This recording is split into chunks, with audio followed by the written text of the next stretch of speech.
Welcome to the Steve Show. Today I have Elisha Hayes here, and we're going to talk about how you have choice in your life no matter what happens. And Alisa literally got hit by a semi at 65 miles an hour and probably technically shouldn't be here, but she is. She was able to survive this, and she chooses life. And that's what we want to talk about. No matter where you are in your life, how you can choose.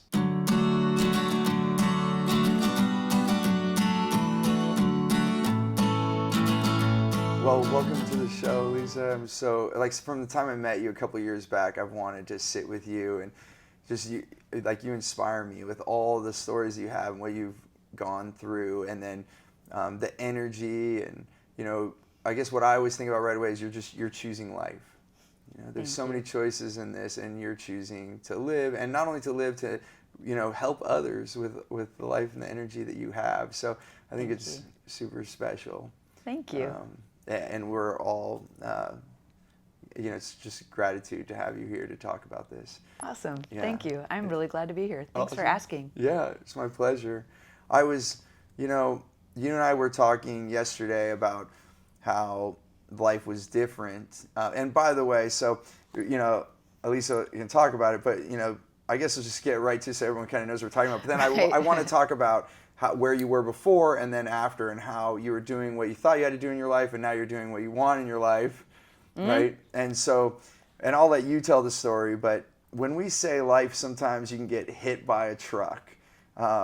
That literally happened to Alisa. And I was even and you wouldn't even guess, it's really still hard for me to understand that this happened, because a semi-truck's going 65 miles an hour and hits her, not while she's in a car, on foot, a pedestrian.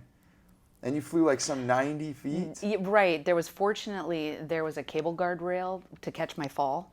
So I went 90 feet through the air and landed on one of those cable guard rails that runs down the center median of a freeway, and was wrapped around it. Oh my gosh. Still conscious. Oh my gosh. Saying things I can't say on camera. Right. But can you blame me? Right. Oh my gosh. Yeah. And to be sitting here now with me. I mean, to even, one, live through that, and then two, to continue to, work and strengthen yourself. And I could tell you, I can see even more strength in her now than I did 2 years ago. So you're continually growing.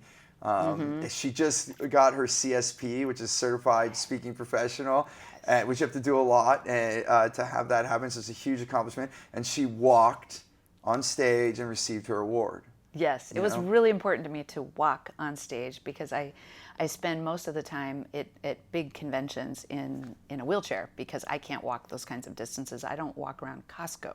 It's too much. Right. But for me to walk on stage to accept that award was very important to me. But all I kept thinking backstage was, don't fall onto the stage. Just don't fall onto the stage. Oh my gosh. Don't make this awkward for everybody. Yeah, right? It's...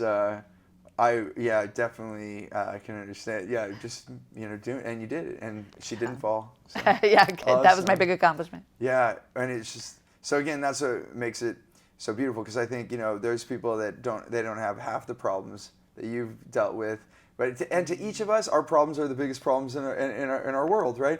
But there's a point, though, of this is that we all have a choice.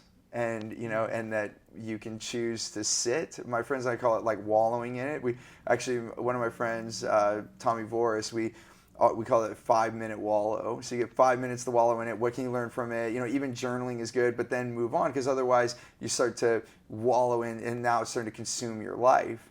But I guess maybe share a little bit how before the accident, what life looked like, in comparison to where you are now, as a reflection of who we can be as humans. Right. So the craziest thing, I was just talking to somebody about this yesterday, that it took 7 hospitals in 4 states spanning coast to coast, and my brother's kidney, in order to save my life. Massive trauma, permanent disability.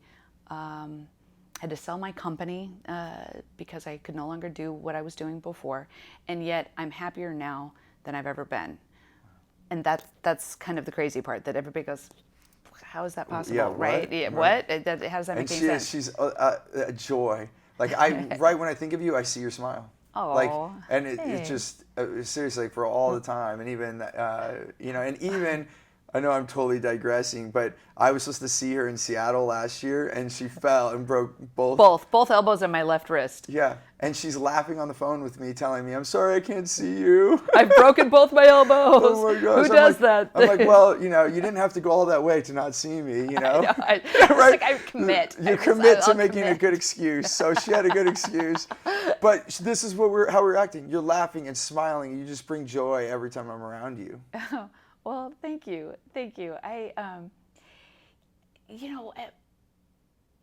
Before the accident, I had an entertainment company. So for one thing, just laughing and entertainment is partly in my blood. It's what I did for a living. Okay. We had multiple units that traveled all over North America, performing audience participation programs for kids, as we say, kids of all ages. Okay. The whole point was to encourage kids to use their imagination, to stop relying on the input of screens, to tell them how to think. But the power of imagination is the power to change the world, and to encourage parents to stop engaging with their children through their phone. Right. You see parents and all they're doing is watching their kids like this. It's nuts. Wow. So we did these programs at fairs and festivals all over North America. They hired us, and I grew my company over a course of 14 years. It was doing very well. I very well had a couple patents. Now I have a couple patents pending. Beautiful. And as it says in the intro when I speak, I served on boards, won awards, and drove big Fords. Wow. So that was my job.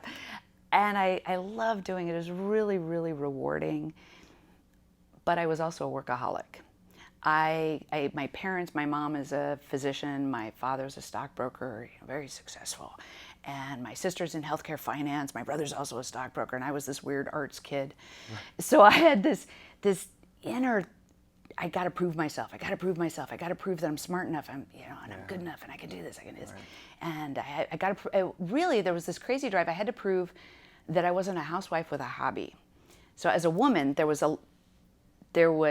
an even greater pressure to feel like I needed to prove myself. Wow, yeah. So unfortunately, what that created is these workaholic habits where I worked all the time. My office is in my house, and my kids would get summoned to my office when they were in trouble. And I'd turn around in my big executive chair, and I would look at them, I'd pull my glasses down, and I would say, "Sit. We're going to have a talk." Whenever they were in trouble, and it was really intimidating. Well, yeah, that just felt weird for me. Yeah, did it? Are you intimidated? You're like, yes, ma'am. Well, I was just thinking to myself, I haven't seen this part of you. She's very scary. I was like, whoa, that's a different energy. Right, there's totally different energy, there's a different person. Right. Now, with my staff, I was a great mentor, and I love my staff, and we had, in our company, I established my company on 5 rules. We called it Living 5 Rules. Rule number 1, it's not about you. Rule number 2, you have to actually care, no pretending allowed. And rule number 3, ask more, tell less. And rule number 4, do the hard thing. Rule number 5, play the long game, don't expect immediate rewards. So I taught this to all of my staff. I mentored dozens of young women in my company, so that severe energy wasn't, it's not like I was a terrible person. I was just a really intense person. I went through life with a intensity. I tried to multitask everything because these are all the things we're told that we should do or that we think we should do. I thought I should do, and that it made me, if I had meetings all the time, that meant I was successful. I must be important. We're even busy with success is something that we've all, busy's good. Oh, you're busy. I'm trying to be busy, or I am busy. When, just the amount of activity doesn't meet success. Is like, what are the activities that you're doing? But I feel, exactly. I lived it. That's why. Right. That's why you do what you do. Yeah. Right. Exactly. Well, as you kind of said at the beginning, sometimes life hits you like a truck. Sometimes there's an actual truck. Yeah. Everybody has had that feeling of life hitting them like a truck. As you also said, underlying emotion, regardless of what the actual circumstances are, or the severity of the circumstances, the underlying emotional response is the same because we're human. In and my this case, is so drastic, but to someone else, whatever their problems are just as big in their inner emotions. Right. Yeah. So I don't try to come off to people like, "Hey, I was hit by an actual truck." It doesn't. It's not intended to mean. Well, and I feel like, that. you know. That's what you don't have. And even the fact that I just noticed that I laughed a little bit when you said it, only because I'm like in with your energy. You know, it's okay because most people, like, you might just drop into like a whole bunch of other emotions, but the fact that we can actually have, I mean, it's obviously not a fun thing, not something that you wanted at all, not something that's been fun to deal with, not something that hasn't been painful, none of those things. And out of all that, what feels so remarkable is how much you choose life, you know, with whatever it is, you know. Yeah, I was sent while I was in the hospital. My first hospitalization was 3.5 months long, at 4 different hospitals in that time, and a medical Learjet flight. And this is all over too. It's not just like local to you. Right. You're like going to specialists and trying to figure out. Right. So the accident happened in Oklahoma, but I'm from Washington State. Right. So we got stuck. The quick story for your viewers is we got stuck jackknifed on a 2-lane highway in an ice storm with a truck and trailer, and I was the driver at the wheel with two 21-year-old employees in my truck. One who had worked for me for an hour. Oh my gosh. We just picked her up in Wichita. That is a rough first day at work. Oh my gosh. So we're on this highway stuck. It's 8 o'clock at night. It's dark, March 1st, and very cold outside. Truck would not budge, and I'm the only one who could see in the rearview mirror what was coming. What I saw was the headlights of a semi, unmistakably, and I knew it was going to hit us within seconds. So I turned to these young women and I told them to get out and run on the highway. And they double-checked, get out and run. I said, now, run, get out. And the problem is in an F-250, the person in the back seat has a suicide door that somebody has to let them out of the truck. So I was terrified the young woman named Joy, who had worked for me for an hour, wouldn't be able to get out of the truck. I was closest to safety. I was 6 feet away, but I didn't move. I had my hand on the door, one hand on the wheel, and I'm watching to make sure they can both get out of the truck and run, because you can't run away from people that you're responsible for. Right. And I speak about these things. Right. But because I was the last one out, we were hit by, that's what caused me to get hit. We were first hit by a semi-truck that hit the trailer, sent things sliding. Then we were hit by an SUV with a family of 4 that hit the back end of the truck. The dad who was driving aimed for the back of the truck to try and avoid the cab. And then a semi going 65 miles an hour on cruise control and never touched the brakes, it merely changed lanes, hit my body on the run. As I said, I was thrown 90 feet, impaled on a guardrail. He drove over my F-250 and drug it down the highway. Wow. And I was bleeding to death. The 5-degree weather probably helped save my life. Wow. Amazingly, in a night when there were 100 accidents in that region of the country that night, wow, because of this huge storm system that came in, an ambulance was able to get to us within 17 minutes of the call. And I was the only one seriously injured. So we were taken first to the local regional hospital to drop off one of my employees. She had abrasions and things because she had fallen, but they wanted to check her out, keep her overnight, load up all the blood products they had into the ambulance, and go 65 miles overland in an ice storm with an EMT named Jennifer, who had had the job for 6 months, and I was her first trauma case, holding her fingers inside my body, trying to, with her hand, clamp the bleeding arteries. My intestines were up where my lungs were supposed to be, shattered ribs. My pelvis had folded in half and shattered. The whole left crest of my pelvis was in 4 pieces, sticking out the side, not attached to anything. I had a lacerated kidney, punctured diaphragm, head injury, broken hand, broken left leg. I arrived at an emergency room with eyes fixed and dilated, no pulse, and not breathing. They were pumping air into me with a bag. My heart was beating 8 beats a minute. My first x-ray has Jennifer's hand in it. Wow. I've met her and hugged her, and we cried a lot together. Right. They raced me into an operating room and basically filleted me open like a cadaver, trying to stuff absorbent packing in.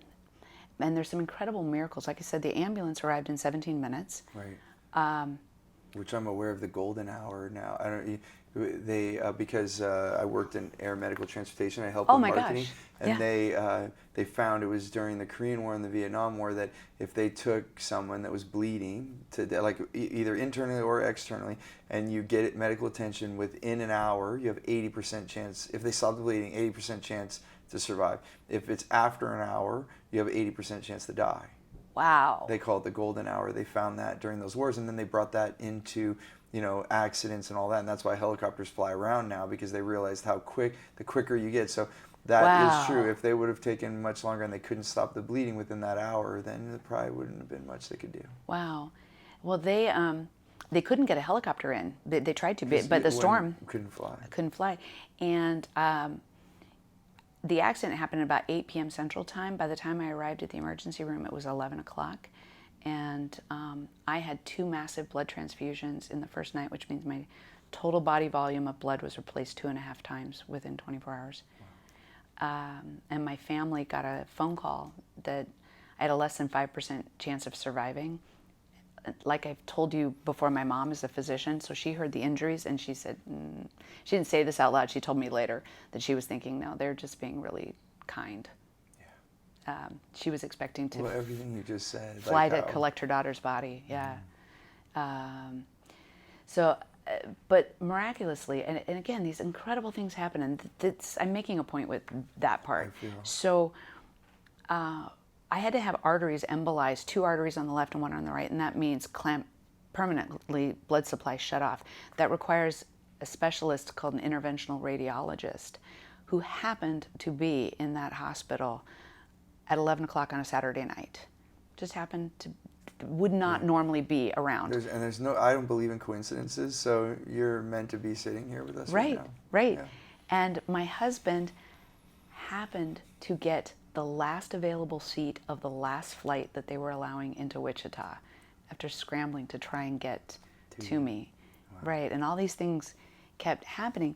So during all of the time that I was in the hospital, which included 7 weeks in an ICU, and then flown by medical Learjet to Seattle, 5 weeks in another hospital there, and another 3 weeks in a rehab hospital, and all that, I was sent chaplains and psychologists because they were all worried about my attitude. Right.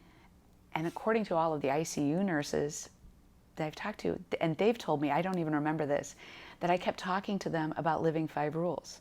I kept talking to these nurses about, like, I've been practicing these core and preaching about it. Even though I was living as a workaholic, I was still really committed to these values. Right.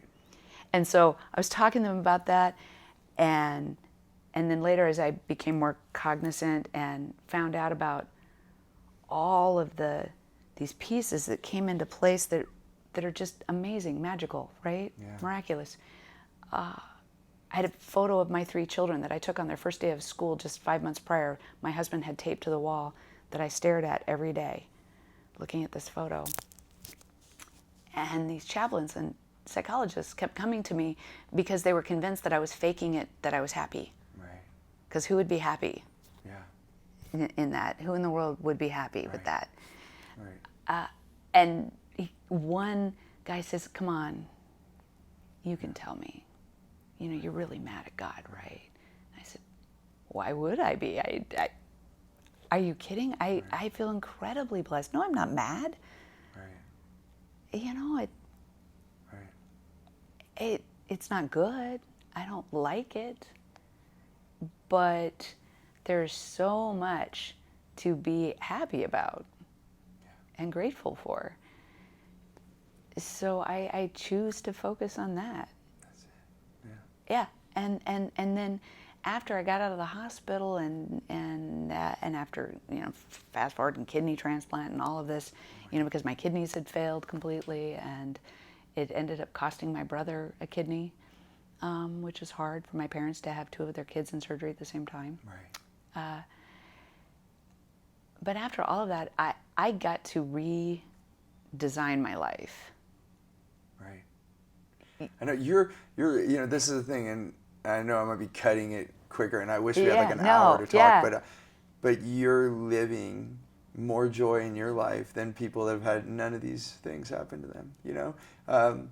You're choosing life, and something about that, like when you go through something so difficult, in a way it's easier to choose life because you already know how close and fragile it is, and how that this is special, and every minute you have more, like, let's enjoy it. And so it's actually, and I can see this only from knowing you, and maybe that's why I'm fast forwarding, but it's like you had that permission now, but both choices were available. You could have went into the darkness, and you chose. You're like, I'm getting another chance to live. Like somehow miraculously, I'm breathing. I'm here. Yeah, and I visit with people in the hospital. I just had a conversation yesterday with a man who had seen me speak, and this is part of what inspires me when I speak, what inspires me. And people will tell me, oh, you're so inspirational. I'm thinking, no, what really inspires me is the fact that I can tell this story, and then people will come tell me their stories. Right. So this man saw me speak, and a year and a half later, he texted me because I guess we became friends, and I put his name in my phone. Right. I don't remember doing that. And he was in this terrible accident a year and a half after seeing me speak, and he and I have become friends now. He's feeling suicidal. I was just on the phone with him yesterday talking about exactly what you were saying at the beginning about making these choices, about choosing life. Yeah. And you chose gratitude too, which I don't know if you knew that, but that's my tagline: choose gratitude, create freedom. No, I did not know that. Yeah, so we have That's to perfect. choose our gratitude. Because what I look like, and I learned from one of my mentors, Carl Buchheit, he said that life is all choice, right? So you choose, then this is the part where we get confused. We take what we get. And I added the gratitude part. So you not only take what you get, but you're grateful for what you get, and then that gives you the opportunity for the next choice. Where we stall up in our human experience, and many of us do, is we make a choice, then we get something different. That's why it's take what you get. It's not because it's going to come at you different than you thought. Yes. And sometimes it comes exactly the way you thought. Sometimes it doesn't. But you take what you're going to get and then be grateful for it. And when you do that, then guess what happens? Now you make another choice. Yes. And now you make another choice, and then you're grateful for what comes, and then you make another choice, and then you take what you get, and you're grateful for it, and that has created momentum in my life beyond I could ever imagine. Because I can tell you, there's times in my life where I was basically crapping on myself, like, oh, this, saying this is crappy and that's crappy, and then kind of almost rejecting what I was getting instead of embracing Which just stalls you out. Right. And so it's being grateful and then choosing again. Yeah. And that's basically what you just said. You said, I'm grateful, and they're trying to say, well, you're lying. Like, well, you can You're tell making us it the up. truth. It's just you and me. Like, just tell me the truth. It was right? just like that too. It was so weird. I was like, nope, I'm fine. Yeah, right. What a beautiful thing that you saw that, and that you had so much training.